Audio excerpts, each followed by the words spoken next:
Can you hear me, Kangana?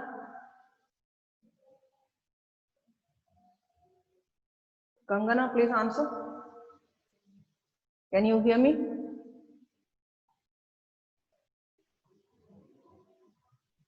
Anybody please answer?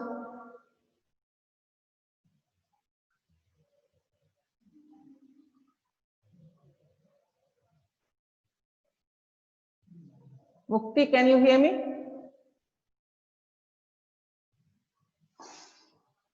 Kangana, switch on your audio and tell.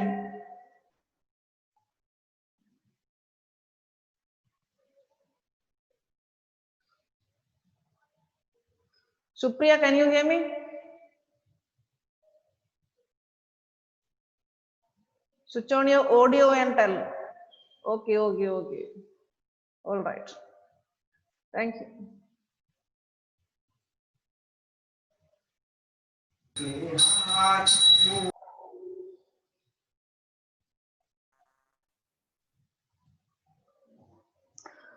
Okay, so if for irreversible work, irreversible, we have seen that is minus P external delta V.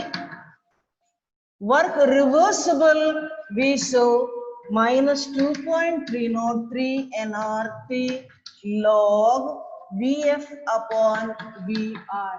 Log VF upon VI.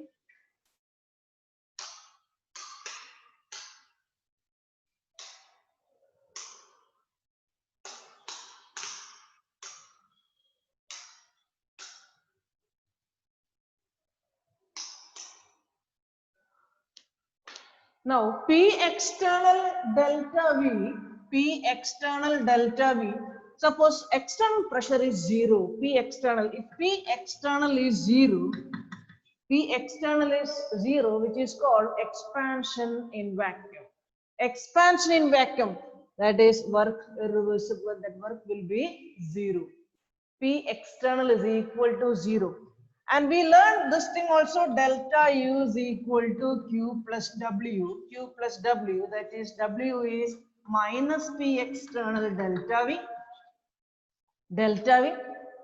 If P external is 0, then delta U is equal to, if this is 0, or if this is 0, then delta U is equal to 0.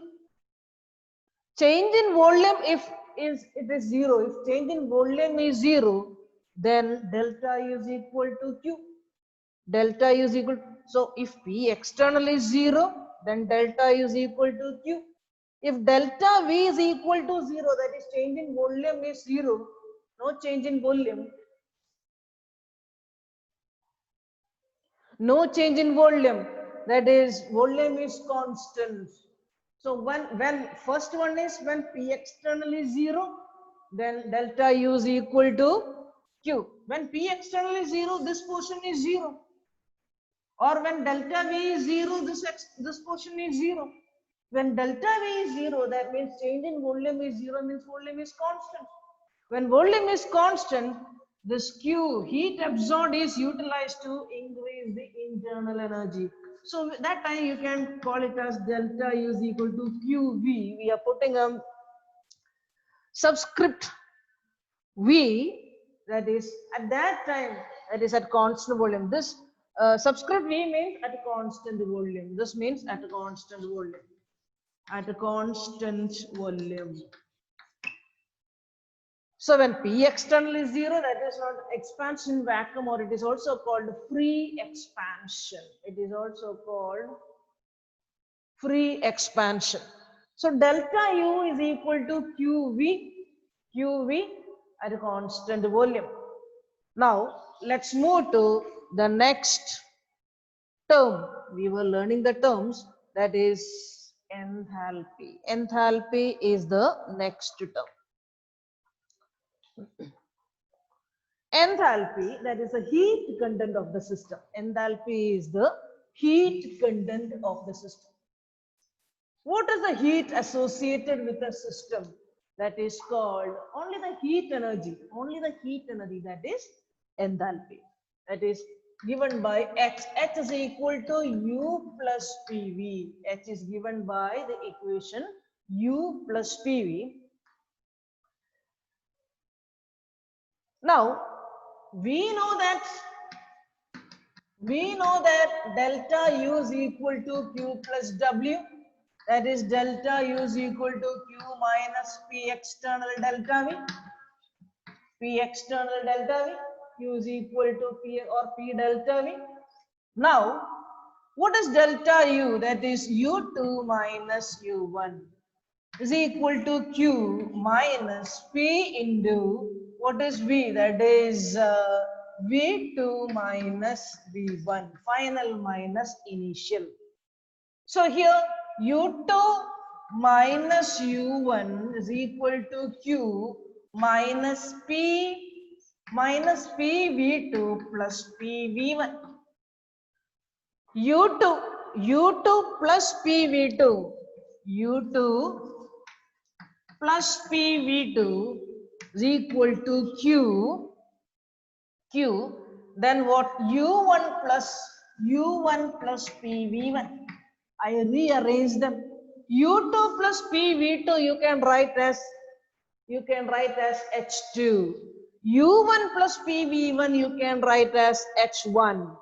So H2 is equal to Q plus H1, or H2 minus H1 is equal to Q, or delta H is equal to Q. This is at a constant pressure P. So I will put that subscript P, that is delta H is equal to QP. So delta U is equal to QV at a constant volume, delta H is equal to QP at a constant pressure. Now, for solids and liquids, this change in volume is not significant. For solids and liquids, this change in volume, delta V is not significant. Delta V is considerable only in the case of gases. So now let's move to the gaseous stage. Gaseous state. Write down. If VA is the volume, if VA is the volume of the reactants, if VA is the volume of the reactants, you write down one sentence. If VA is the volume of the reactants and VB is the volume of products,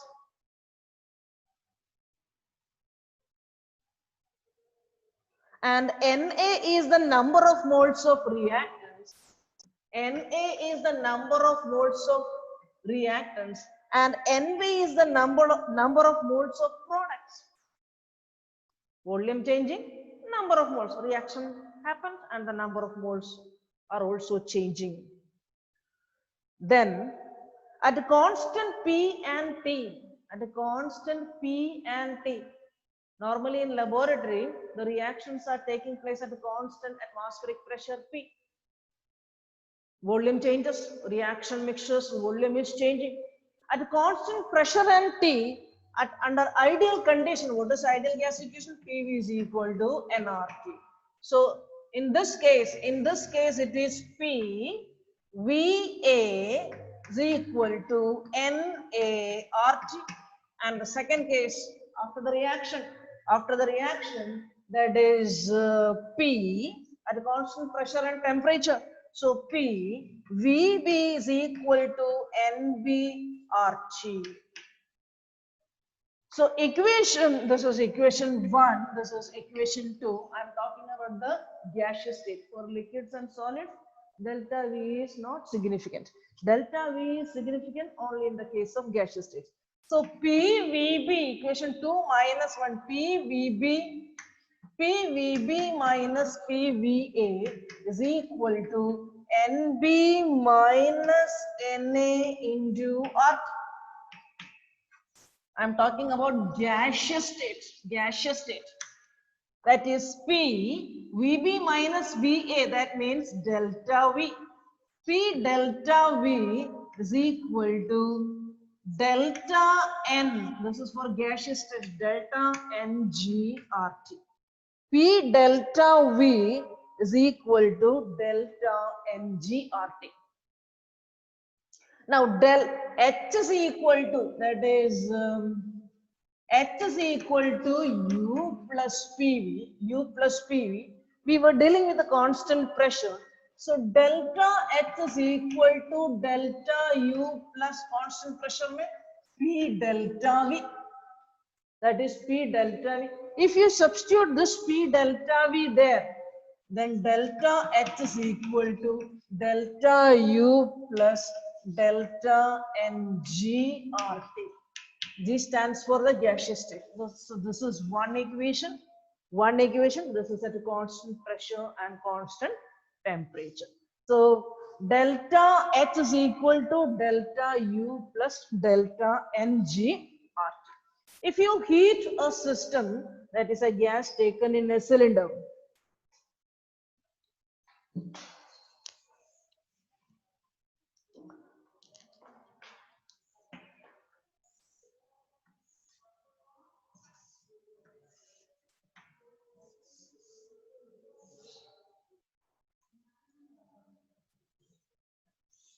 suppose a gas is there.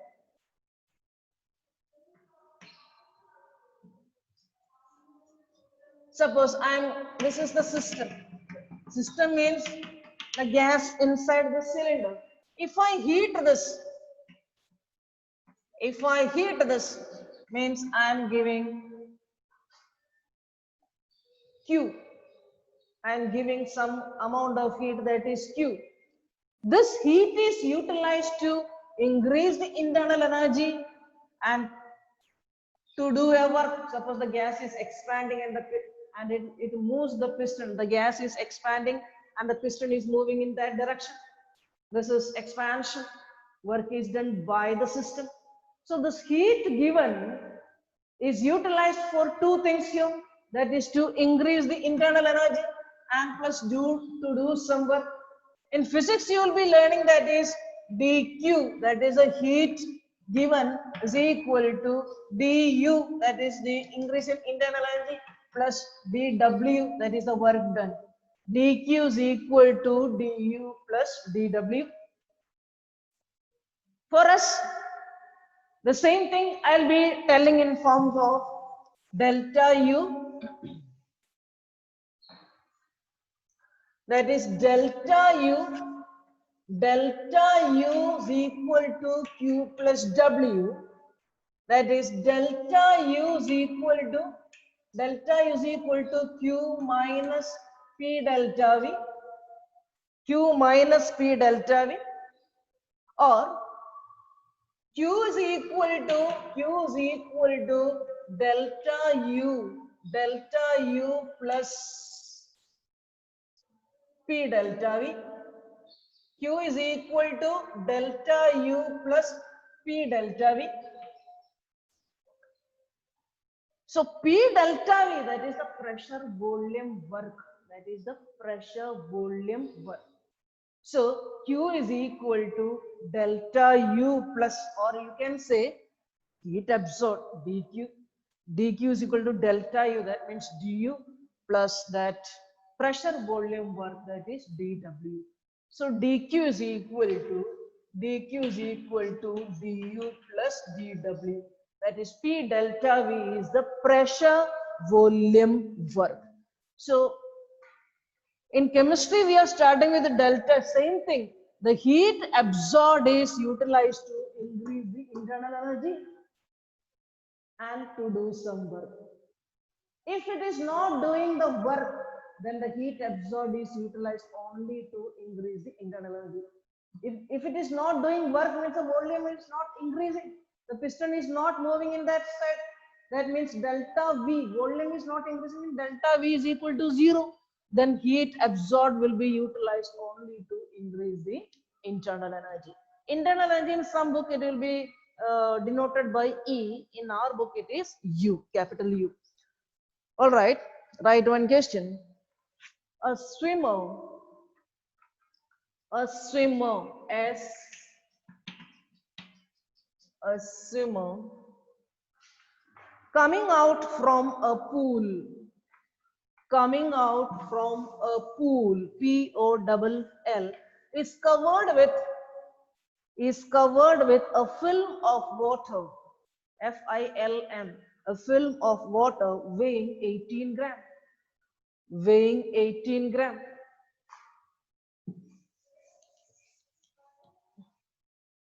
Weighing 18 gram. 18 gram means 1 mole. 1 mole. So now it is in the water form, not in a gaseous form. Now it is in liquid form, not the gaseous form. So here delta Ng means that 1 mole of water, liquid water, that means what is the volume of water vapor here? 0. That gas, that volume of that gas is delta Ng I am talking about. Delta Ng, that is a number of moles of gaseous water is 0 now. P delta V is delta Ng RT, and we learned one more equation, that is delta H is equal to delta U plus delta Ng RT. Now, a swimmer coming out from a pool is covered with a film of water weighing about 18 grams. Full stop. A. How much heat must be supplied to vaporize this water? How much heat must be supplied to vaporize this water at 373 Kelvin? At 373 Kelvin means 100 degrees Celsius. To vaporize this water, this 18 gram water, how much heat energy, that is a latent heat of vaporization of water, that is given in the question. B, that will be given as a given part. B, calculate the internal energy. Calculate the internal energy of vaporization at 373 Kelvin. Calculate the internal energy of vaporization at 373 Kelvin. Given that delta vaporization H, delta vaporization H is equal to 40.6 kilojoules per mole. 40.6 kilojoules per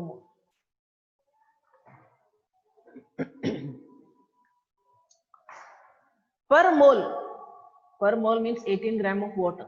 18 gram water को vapour में convert करने के लिए 40.6 kilo joules required. 40.6 kilo joules required. So first portion, how much heat must be supplied to vaporize this water? Means 18 gram water. 18 gram water means 1 mole water. Here it is given per mole. Per mole. 18 gram water, that means 1 mole of water उसको उड़ाने के लिए how much heat is required? 40.6 kilojoules per mole. Now second portion, calculate the internal energy of vaporization, that is delta U. Calculate the internal energy of vaporization. So delta H is given 40.6 kilojoules per mole. 40.6 kilojoules per mole. Or if you are putting in 8.314 joules per Kelvin per mole, then I will put this as in joules only, joules per Kelvin per mole. So this is joules per mole. This is joules per mole. Delta U, you have to find out. What is delta N? Previously there was only liquid. After vaporization there will be 1 mole of water vapor. There will be 1 mole of water vapor. So plus 1 into R, that is 8.314 joules per Kelvin per mole, and temperature, that is 373 Kelvin. So Kelvin will get cancelled. Mole will get cancelled. Then what? Delta U, okay, after calculation you will be getting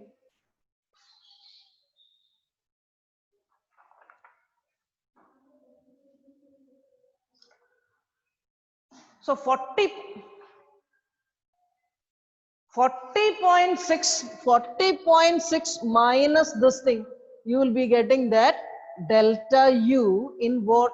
That joule minus this joule. So you will be getting in joules only. You will be getting in joules only. Or this 8.314 joules you can convert into kilojoules per mole. That is also done. So delta U is equal to, what is delta U?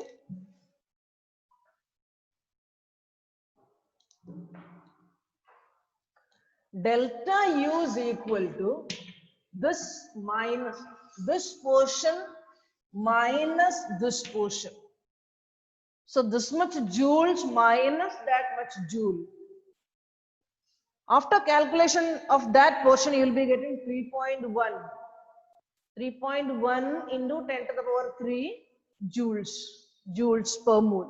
Joules. So joules only. So delta U you will be getting in joules, or if you want to put in kilojoules, then you will be getting 37.5 kilojoules. The answer will be coming in this much kilojoules.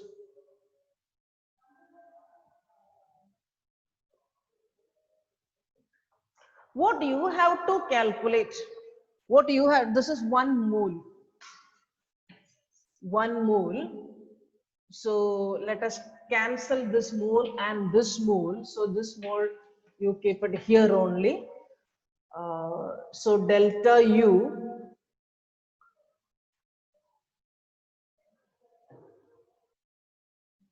one mole joules per Kelvin per mole. This is joules per mole. So delta U you calculate, and you will be getting in, that is 40.6 into 10 to the power 3 joules per mole minus 3.1 into 10 to the power 3 joules per mole. Joules per Kelvin per mole. All right.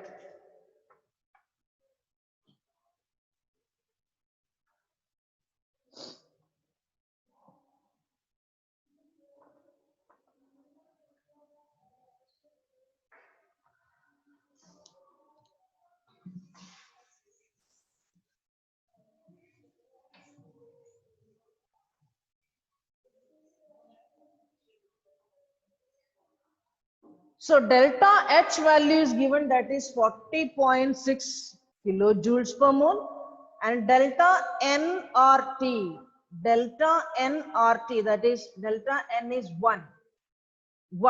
Previously there was no gaseous state. After the vaporization there will be 1 mole. So 1 mole minus 0 mole is 1 mole into 8.314 joules per Kelvin per mole. Joules per Kelvin per mole into 373 Kelvin. So Kelvin will get cancelled. Then what? Finally, you will be getting delta U as 37.5. Next, extensive and intensive properties.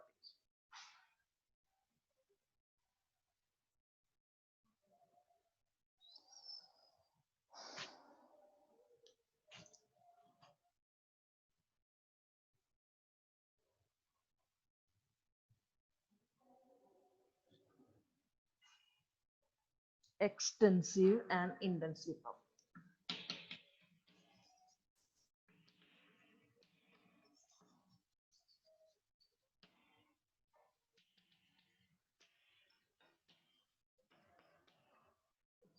Intensive property, that is within the within the system. Within the system, that is same everywhere. Suppose I have taken uh, some matter, some matter. I measure the temperature at this point. I measure the temperature at this point. I measure the temperature at this point. I measure the temperature at this point. Everywhere the temperature is same. So different parts. Suppose I am cutting into two portions now, and I measure the temperature here. I measure the temperature here. That is same. So this portion's temperature is T. This portion temperature is T. Total portion's temperature is also T only. It is not like this T plus this T. Not like that. Total temperature of this whole body is T only. But what about volume or mass? Mass. This portion's mass is, this portion mass is suppose 10 gram, and this portion mass is 12 gram. What is the total mass? Total mass. Suppose this portion is again 10 gram. This portion is again 10 gram. What is the total mass? Total mass is 20. So by adding, you are getting different parts mass. Mass of different parts you are adding and you are getting the final. Mass of different parts you are adding and you are getting the final.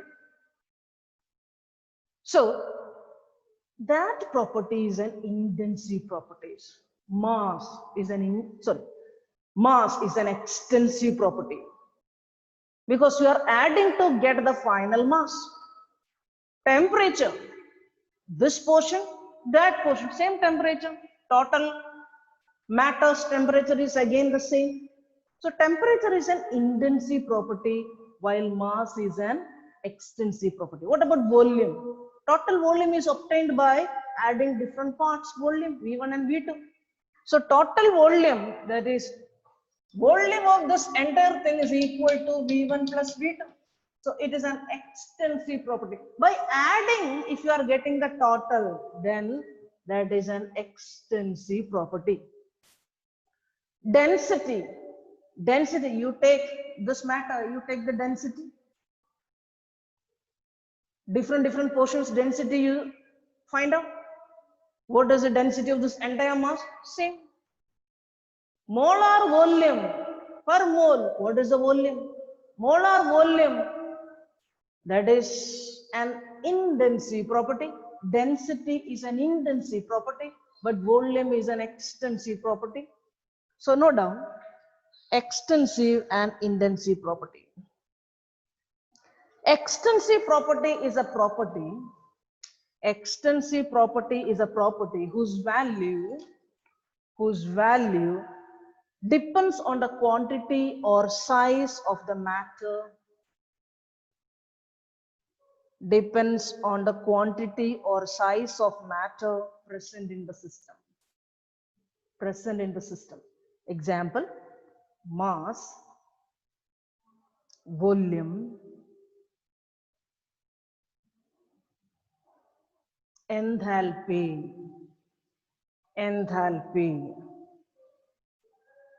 internal energy. Now what is intensive property? Intensive property is a property whose value whose value does not depends on the quantity, does not depend on the quantity or size of the matter present in the system, or size of the matter present in the system.